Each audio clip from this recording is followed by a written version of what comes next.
বন্ধুরা, তোমাদের সকলকে আজকে আমার এই নতুন ইউটিউব চ্যানেলে স্বাগত জানাই। আজ তোমাদের মাঝে একটা নতুন ভিডিও নিয়ে এসেছি। তোমাদেরকে আজকে আমি নতুন একটা কিছু শেখাবো। যারা আমার এই চ্যানেলে জুড়ে রয়েছে তাদের সকলকে বলি, যেমন সকলে গিটার শেখার ইচ্ছা খুবই থাকে মনে, যে আমরা কীভাবে তাড়াতাড়ি গিটার শিখতে পারবো। তো সহজ করে তোমাদের কাছে একটা টিচিং নিয়ে এসেছি, তোমাদেরকে যাতে সহজ করে শেখাতে পারি। তো সর্বপ্রথম আজকে এই ভিডিওতে আমরা গিটারের বিষয়ে শিখব। কেননা প্রথম কথা হচ্ছে, গিটার শিখতে গেলে আমাদেরকে গিটারের বিষয়ে জানতে হবে। যে গিটারটা আমরা ব্যবহার করবো, যে গিটারটা আমরা বাজাবো, সেই গিটারটাকে কীভাবে আমরা কিনতে গেলে কী করে জানতে হবে যে গিটারটা সঠিক কি খারাপ, হ্যাঁ না? তো তার আগে আমরা শিখবো যে গিটারে কিছুটা পার্টস আছে, সেই পার্টস নামগুলো, মানে নামগুলো খুব দরকার। যখনই আমরা গিটার বাজাই বা গিটার খারাপ হয়ে যায়, তখন আমাদেরকে দোকানে গেলে সেই পার্টসের নামগুলো বলতে হয়, যে আমাদেরকে নিতে হয়। যদি আমরা পার্টসের নাম না জানি, তাহলে কী করে বলবো যে গিটারের এই জিনিসটা খারাপ হয়ে গেছে, তাই তো? তো সর্বপ্রথম আমাদেরকে শিখতে হবে যে গিটারটা কোন পার্টটা কী খারাপ হয়েছে। তো আমি ভিডিওটা শুরু করার আগেই বলতে চাই, যারা এই ভিডিওটা হচ্ছে তাদের জন্য, যারা বিগিনার্স, একবারে নতুন, মানে গিটারের বিষয়ে কিছু জানে না, তাদের জন্য এই ভিডিওটা। আর যারা জানে তারা এই ভিডিওটা স্কিপ করে চলে যেতে পারে, কারণ তাদের জন্য নয়। যারা নতুন একবারে গিটার শিখতে চাইছে তাদের জন্য, কারণ তারা এই বিষয়টা যেন জানতে পারে। ঠিক আছে, যে গিটার শিখতে গেলে আমাদেরকে কী কী মনে রাখতে হবে। হ্যাঁ, তো সর্বপ্রথম আমি তোমাদেরকে বলবো গিটারের বিষয়, গিটারটা ইন্ট্রোডিউস করাবো, যে গিটারটার বিষয়ে, যে গিটারটা আমরা জানবো যে গিটারে কী কী জিনিসগুলো প্রয়োজন। হ্যাঁ, তো আমরা ভিডিওটা শুরু করি। আসলে আমরা এই ভিডিওটা শুরু করি, আর সকলে ভিডিওটা শুরু থেকে শেষ অবধি দেখবে, তাহলে ভিডিওটাতে কিছু শিখতে পারবে। ঠিক আছে, কেননা ভিডিও দেখতে গেলে পুরোপুরি অর্ধেক থেকে বেরিয়ে গেলে হবে না। ঠিক আছে, পুরোটা দেখতে হবে। হ্যাঁ, আসুন আমরা পুরোটা দেখি, আর পুরোটা দেখে ভিডিওটা শিখি যে গিটারের কী বিষয়টা রয়েছে। তা পুরোটা ভিডিওটা দেখবেন। মেন কথা হচ্ছে, যেটা আমি বলতে চাইছি, বিশেষ করে যারা নতুন রয়েছে, প্রথম ক্লাসে আসে, তখন তাদের একটা মনের চিন্তা থাকে যে আমি কীভাবে শিখবো গিটারটা বাজাতে, আমি কবে শিখবো বাজাতে। ঠিক আছে, আমি তোমাদেরকে বলতে চাই, ধৈর্য ধরতে হবে। ঠিক আছে, গিটার বাজানো সহজ না, খুবই কঠিন কাজ। ঠিক আছে, যে আমি তোমাকে গিলাসের মধ্যে গ্লুকোজ মিক্স করে দিলাম আর খাবিয়ে দিয়ে বললাম তুমি গিটার বাজাতে শিখে গেলা, তা না। ঠিক আছে, তোমার গিটার বাজাতে গেলে একটু তোমাকে ধৈর্য ধরতে হবে, আর ধৈর্য ধরে তোমাকে শিখতে হবে। ঠিক আছে, তুমি যদি ধৈর্য ধরে তুমি শিখতে পারো, তাহলে তোমার একবারে সফলতা আসবে। ঠিক আছে, সফলতা তুমি সিঁড়িতে সেখানে পৌঁছাতে পারবে। তো তার আগে আমরা চলে আসুন, আমরা জানি গিটারের বিষয়ে। বেশি সময় নেবে না, কিন্তু বেশি সময় নিয়ে যাবে। অনেক ভাইয়েরা থাকে, তাদের তাড়াহুড়া থাকে মনের মধ্যে, যে কত তাড়াতাড়ি মানে বলবে জিনিসটা। ঠিক আছে, তাদের জন্য বলি যে মনে ধৈর্য রাখো, বিষয়টা শিখতে গেলে, আর মন দিয়ে জিনিসটাকে শুনো, আর বিষয়ে বুঝো। ঠিক আছে, তো আসুন আমরা শুরু করি। প্রথম কথা হচ্ছে, যেমন গিটারটার বলবো যেটা মাথার উপর দিকটা, কারণ এটা হচ্ছে, এটাকে বলে হেড। ঠিক আছে, এটা বলে হেড স্টক, যেটা বলে এটা হেড স্টক। তো এটাকে হেড স্টক বলে, ঠিক আছে, ইংরেজিতে। আর এই যে এগুলো দেখছো, এগুলো হচ্ছে টিউনিং পেজ। হ্যাঁ, এগুলোকে টিউনিং পেজ বলে। যখন আমরা তারটাকে, আমরা স্ট্রিংটাকে টিউন করি, তখন আওয়াজটা সুন্দর আছে, এইটা দিয়ে আমরা ঘুরিয়ে ঘুরিয়ে এটাকে টিউন করি। ঠিক আছে, এটা টিউনিং পেজ বলে। আর এটা যেটা বলছে, এটা হচ্ছে মেশিন হেডস। এটা হচ্ছে মেশিন হেডস। ঠিক আছে, যার মধ্যে স্ট্রিংটাকে ভালো করে পেঁচিয়ে রাখা হয়, যাতে স্ট্রিংটাকে টান করে ধরে থাকে বা পেঁচ করে ছিঁড়ে না যায়। ঠিক আছে, এটা বলে মেশিন হেডস, এটাকে মনে রাখবো। ঠিক আছে, তারপরে চলে আসছি আমরা তারপর যেটাতে, এই যে সাদা জিনিসটা দেখছো, এটাকে বলে নাট। ঠিক আছে, এটা নাট বলে। এটা কেন নাট বলে, এই তারটা এর সাইড দিয়ে গিয়ে আলাদা আলাদা এসে কোনো একটা পিক বানানো আছে। ঠিক আছে, বানানো আছে, আলাদা আলাদা সাইড দিয়ে তারটাকে টান করে দিয়ে, এটা স্ট্রিংটাকে টান করে দিয়ে রাখা হয়েছে, যাতে এখান থেকে বেরিয়ে না আসে। ঠিক আছে, নিজে নিজে জায়গাটা থাকে। বুঝতে পেরেছ? তারপরে আমরা চলে আসি এখান থেকে, যে এই ভাগটা দেখছো, এখান থেকে এই ভাগটা, এই পুরো ভাগটা, এই যে পুরো ভাগটা, এটাকে বলা হয় নেক। নেক মানে গলা। ঠিক আছে, আমরা বলি গলা। এখন আমাদের এই গলা রয়েছে, ঠিক আছে, হেড রয়েছে, হেডের মধ্যে নানা রকম জিনিস রয়েছে, চোখ আছে, কান আছে, হ্যাঁ, চোখ আছে, কান আছে, নাক আছে, মুখ আছে, সেরকম এর মধ্যেও রয়েছে। ঠিক আছে, এটা নেক রয়েছে, নেকের উপরে হেড রয়েছে, হেডের মধ্যে এই যে টিউনিং পেজ রয়েছে, তারপরে মেশিন হেড রয়েছে। ঠিক আছে, তারপরে স্ট্রিংস রয়েছে, এগুলো। তো এগুলো আমাদেরকে মনে রাখতে হবে। তারপরে আমাদের যেমন বললাম এটা হচ্ছে নেক, হ্যাঁ, গলা। তো এই গলাটাকে মনে রাখতে হবে, নেকটাকে। যখনই আমার গিটারে করে প্রবলেম হবে তো বেশিরভাগ কী হয়, গলা ব্যান্ড হয়ে যায়। যখন ব্যান্ড হয়ে যায় তখন কী করি, গলা যখন ভাজে তো স্ট্রিংগুলো হাই দেখা যায়, তখন আমরা দোকানে নিয়ে গিয়ে বলতে পারি যে দেখেন আমার স্ট্রিংগুলো একটু হাই হয়ে গেছে, আমার নেকটা বোধহয় একটু বেশি ব্যান্ড হয়ে গেছে, একটু ঠিক করে দেয়, তখন ওরা ঠিক করে দেয়, ঠিক আছে। তারপরে আমরা আসি এই যে তারগুলো দেখছো, এই তারগুলো, ঠিক আছে, এগুলোকে তারও আমরা বাংলায় বলি, কিন্তু এগুলো ইংলিশে বলা হয় স্ট্রিংস, ঠিক আছে, স্ট্রিংস। যখনই আমরা কোনো দোকানে যাব কোনো গিটারের কোনো তার কিনতে, তখন আমরা গিটারের তারও বলতে পারি বাংলায়, বা স্ট্রিংসও বলতে পারি, ঠিক আছে। তো গিটারের স্ট্রিংস বলতে গেলে যখন গিটারের স্ট্রিংস বলবা তখন দোকানদার বলবে কোন স্ট্রিংসটা দরকার, ঠিক আছে, এই জিনিসটা মনে রাখবে কোন স্ট্রিংসটা দরকার। তখন আমাদেরকে স্ট্রিংসের নাম্বারটা মনে রাখতে হবে, ঠিক আছে, যে এত নম্বরের স্ট্রিংসটা আমাদের দরকার, আর নামটা মনে করতে হবে, ঠিক আছে। তো নাম বলতে উপর থেকে যদি আমরা শুরু করি, এই যে উপর থেকে, তো এটা যেমন আমরা বেস হচ্ছে উপর থেকে, তো এটাকে আমরা বলবো সিক্সথ স্ট্রিং, ঠিক আছে।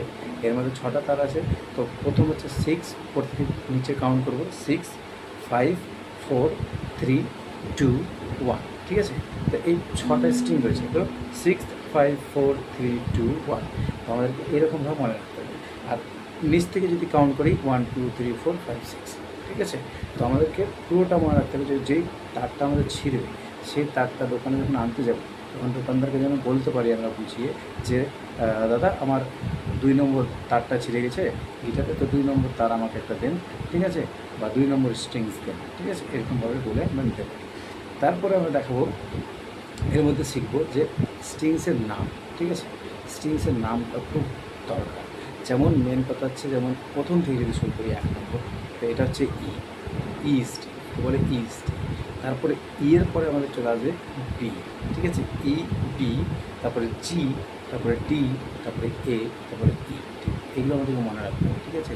যে সিক্সথ স্ট্রিং আর ফার্স্ট স্ট্রিং, এই দুটো স্ট্রিং হচ্ছে ই স্ট্রিং, ঠিক আছে, আমাদেরকে এগুলো মনে রাখতে হবে। ই, তারপরে মাঝে যে 4টে রয়েছে এটা আলাদা নাম রয়েছে, আলাদা নাম বলতে যেমন ই হয়ে গেল, বি হয়ে গেল, জি হয়ে গেল, ডি হয়ে গেল, এ হয়ে গেল, ই হয়ে গেল। তো এই নামগুলো আমাদেরকে মনে রাখতে হবে, কারণ এই নামের মাধ্যমে আমাদেরকে সমস্ত গিটার শিখতে হবে, ঠিক আছে। তার মধ্যে কর্ড, স্কেল, হ্যাঁ, এগুলো রয়েছে, তো এগুলো আমাদেরকে শিখতে হবে। তো এবার আমরা যেমন স্ট্রিংসের বিষয়ে শিখলাম, এরপরে আসছে যেমন এই যে নেকের মধ্যে এই যে কালো দেখে একটা দেখতে পাচ্ছ, যে কালো করে রয়েছে, এটাকে বলা হয় ফ্রেড বোর্ড, ঠিক আছে, এটা বলা হয় ফ্রেড বোর্ড পুরোটা, ঠিক আছে, ভালো করে দেখুন, এটা হচ্ছে ফ্রেড বোর্ড, হ্যাঁ, ভালো করে দেখুন, এটা হচ্ছে ফ্রেড বোর্ড, ঠিক আছে, এটা মাথায় রাখবে, এটাকে ফ্রেড বোর্ড বলে। তারপরে এই যে গোল্ডেন কালারের যে লাইনগুলো দেখছো, এই গোল্ডেন কালারের লাইনগুলো, এগুলোকে বলা হয় ফ্রেড, ঠিক আছে। First Fred, second Fred, third Fred, fourth Fred, এভাবে কাউন্ট হয়, ঠিক আছে। তো first, second, third, fourth, fifth, ঠিক আছে, এগুলো মনে রাখবে, ঠিক আছে। এগুলো হচ্ছে ফ্রেড বোর্ড, এটা হচ্ছে ফ্রেড বোর্ড, এটা হচ্ছে ফ্রেড, ঠিক আছে, এগুলো মনে রাখতে হবে। তারপরে এই যে ডট দেখছো 1, 2, 3, 4, ঠিক আছে, এই যে 1, 2, 3, 4, আমার একটা 4 আছে, অনেকটা আরও, ঠিক আছে। তো এগুলোকে যে বলা হয়, এগুলো পজিশন মার্কার্স, ঠিক আছে, পজিশন মার্কার্স, মানে যখন আমি যে পজিশনটা লিখব সেই পজিশনে আমাকে আইডিয়া রাখতে হবে যে এই পজিশনে কর্ড ধরলে এখানে এই পজিশনে এই কর্ডটা আসছে, এখানে এই পজিশনে এই কর্ডটা আসছে, তো এই মার্কস হিসাবে আমাকে সেই আইডিয়াটা আমাকে লাগাতে হবে, ঠিক আছে। আর সেই আন্দাজে আমাকে ধরতে হবে, এটাই মাথায় রাখবে, ঠিক আছে। তোমরা ভিডিওটা একটু বড়ো হবে, ঠিক আছে, তোমরা শুরু থেকে শেষ অবধি দেখবে, মাঝে থেকে স্কিপ করে যাবে না। যদি স্কিপ করে দিচ্ছ তাহলে কিন্তু এত সুন্দর নলেজ, এত সুন্দর যে গিটারের বিষয়ে যে আমি ভূমিকা দিচ্ছি সেটা কিন্তু তোমরা মিস করবে, ঠিক আছে।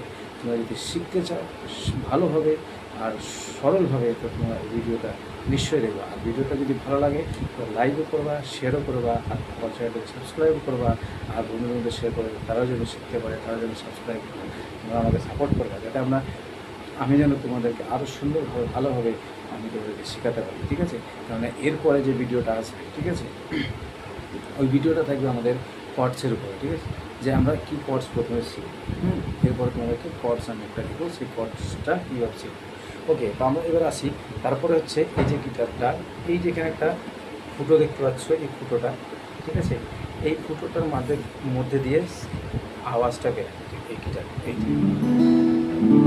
আওয়াজটা বেরোচ্ছে, তো এটাকে বলা হয় ইংলিশে সাউন্ড হোল, হ্যাঁ, সাউন্ড হোল বলা হয়, বুঝতে পেরেছো। তারপরে এখানে দেখবো অনেক গিটারের এই জায়গাটাতে একটা কার্ড থাকে ব্ল্যাক কালার, আমার তো নাই, কেননা ওই গিটার অন্য অন্য বড়ো বড়ো দামি গিটার নিতে গেলে ওগুলো গার্ড থেকে ওটা হলো পিক গার্ড, পিক গার্ড যেটা আমরা হাতে একটা পিক নিই ওটা দিয়ে বাজাই, ঠিক আছে, ওটা হলো পিক গার্ড। ওই পিকটা দিয়ে বাজালে গিটারটা ওই পিক গার্ডে মানে গিটারটা ঘষা লেগে গিটারটা খারাপ হয় না, ওই গার্ডে ঘষা লাগে তো ওর মধ্যে ঘষাটা থাকে তাহলে গিটারটা খারাপ হয় না, ঠিক আছে, ওটা হলো পিক গার্ড। হ্যাঁ, তো তারপরে আমরা চলে আসবো নিচে, দেখবো এই যে এখানে রয়েছে এই কালো দেখে যেটা এটাকে বলে ব্রিজ, এটাকে ইংলিশে বলা হয় ব্রিজ, ঠিক আছে, এই স্ট্রিংটাকে টেনে ধরে রাখার জন্য এটা বলা হয় ব্রিজ। হ্যাঁ, ব্রিজের পরে এই যে একটা হোয়াইট কালারে দেখছো এটা বলে স্যাডেল। হ্যাঁ, এটাকে স্যাডেল বলে, যার উপর যে স্ট্রিংটা যাচ্ছে, ঠিক আছে, টাইট হয়ে থাকছে যাতে সাউন্ডটা সুন্দর আসে, এই সাউন্ডটা সুন্দর আসছে এটা বলে স্যাডেল। এই স্যাডেলও যদি তোমার লুজ হয় তা তুমি দোকানে গিয়ে বলতে পারো দাদা আমার এই স্যাডেলটা লুজ আছে, স্যাডেলটা ঠিক করে নাও, ঠিক আছে, তাহলে এই জিনিসটা বলতে পারবে। হ্যাঁ, তারপরে এখানে আছে এই সাইডে দেখবা পিছন দিকে অনেক, এই যে পিছন দিকে কিছু কিছু দেখা যাচ্ছে ডটের মতো, এগুলো হচ্ছে পিন। হ্যাঁ, এর উপরেও থাকে, অনেক অনেক গিটারের উপরে থাকে, সেগুলো বলে ব্রিজ পিন, ঠিক আছে, এগুলো হচ্ছে ব্রিজ পিন, মানে ব্রিজের মধ্যে লাগানো থাকে, ঠিক আছে, যাতে স্ট্রিংটাকে ভালো করে চেপে ধরে রাখে যাতে বেরিয়ে না আসে, বুঝতে পেরেছো। আর এই পুরো যে বডিটা রয়েছে এটাকে বলে বডি পুরোটা, ঠিক আছে, এটা পুরোটা বডি, এটা ফ্রন্ট সাইড, এটা হচ্ছে ব্যাক সাইড, ঠিক আছে, এটা আপার পার্ট, এটা হচ্ছে লোয়ার পার্ট, ঠিক আছে। তো এই জিনিসগুলো কিন্তু আমাদেরকে মনে রাখতে হবে গিটার শিখতে গেলে যে কোন জায়গাটা। আর বেশিরভাগ দেখবা যখনই তুমি গিটার বাজাচ্ছ বা নতুন গিটার নিতে যাচ্ছ তো সবসময় তোমাকে একটা মনে রাখতে হবে যে এর মধ্যে কতটা ফ্রেড আছে, ঠিক আছে, হয়তো 21 বা 20 এতটা ফ্রেড যদি থাকে তাহলে তোমার গিটারটা ভালো, ঠিক আছে। যদি 18 থাকে বা তোমার 20 থাকে, 18 থাকে বা তোমার 16 থাকে, ঠিক আছে, বা 15 থাকে, তাহলে গিটারটা নেওয়া না, ওটা একটু কমা গিটার, এটা একটু সাউন্ড ভালো পাওয়া না, ঠিক আছে। যদি ভালো সাউন্ড নিতে হয় তো তুমি এখানে ফ্রেড বোর্ড গুনে দেওয়া যে কতটা ফ্রেড বোর্ড হয়েছে, যেমন আমি এখানে গুনে রাখছি 1 2 3 4 5 6 7 8 9 10 11 12 13 14 15 16 17 18 19 20, তো আমারটা 20টা আছে, ঠিক আছে, আমারটা আছে 20টা, তো 20টা আছে মানে আমারটা বেস্ট সাউন্ড ভালো আছে, ঠিক আছে, আমি যদি বাজে সাউন্ড ভালো আছে, ঠিক আছে, আমারটা সাউন্ড ভালো আছে, সাউন্ড সুন্দর সাউন্ড আছে। তো এরকমভাবে দোকানে কিনতে যাওয়া, যদি তোমরা নতুন যাচ্ছ তো দোকানে যাচাই করে নেবা, ঠিক আছে। আর বেশিরভাগ গিটার দেখবা 3000-এর উপরে যদি নিতে পারো তো খুব ভালো, 3000-এর নিচে গিটার নিতে গেলে অত ভালো হবে না, ওর মধ্যে দেখবা একটা কি থাকে, ঠিক আছে, যখন তুমি গিটার দেখবা এর ভিতরে একটা সাউন্ডের ভিতরে একটা কি লাগানো থাকে অ্যালেন কি টাইপের, ওই কিটা যদি থাকে তাহলে দেখে দেবা যে হ্যাঁ এই গিটারটা অনেক দিন যাবে, ওটাকে তুমি ঠিকও করতে পারবা দোকানে নিয়ে। আর যদি না থাকে তাহলে তুমি নিও না, তাহলে কিন্তু পরে বস্তাবা, পরে কিন্তু তুমি 3000 টাকা নষ্ট করবা, 3000 টাকা তুমি দিয়ে দেবা, পরে তোমার মধ্যে কী থাকবে না, তোমার গিটার খারাপ হয়ে যাবে, পরে কিন্তু ঠিক করতে পারবে না, ঠিক আছে। গিটার শিখতে গেলে একটু ভালো গিটার নেওয়া, মোটামুটি 3500 4,000 টাকার মধ্যে ভালো গিটার চলে আসে, সেই গিটারগুলো নেওয়া, আর যত সব দেখে নেওয়া গিটার, ঠিক আছে।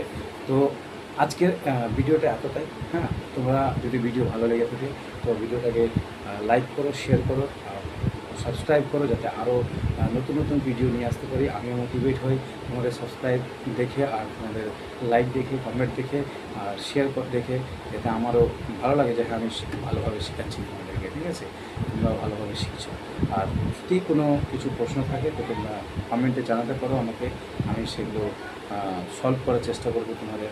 আর বেশিরভাগ যারা নতুন রয়েছে যারা এই ভিডিওটা দেখছো তাদেরকে বলছি তোমরা ভালো করে জিনিসগুলো মনে করে নেবে বা একটা খাতাতে লিখে নেবে, ঠিক আছে, যদি লিখে নাও তাহলে আরও ভালো হয়, তাহলে তোদের মাথায় থাকবে যে হ্যাঁ এই জিনিসগুলো, এই পার্টগুলো, এই জিনিসগুলো এইভাবে বলে, এটা তাহলে গিটার দোকানে গেলে তুমি সেই জিনিসগুলো ভালোভাবে বলতে পারবা, ঠিক আছে। তো আজকের মতো ভিডিওটা এত দূরই, একটু লম্বা হয়ে গেছে, ঠিক আছে। তো নেক্সট টাইম এবার আমাদের নেক্সট ভিডিও থাকবে, আমরা যে ভিডিওটা নিয়ে আসবো সেই ভিডিওটা হচ্ছে এবার আমরা মেজর কর্ড নিয়ে আসবো, আমরা শিখবো মেজর কর্ড। তো মেজর কর্ডের মধ্যে যে কর্ডগুলো হয় সেই কর্ডগুলো শিখবো, যেমন ফার্স্ট আমরা শিখবো এ মেজর কর্ড, ঠিক আছে, এ মেজর কর্ড, ওকে। তো আজকের মতো এতটাই, সকলকে ধন্যবাদ।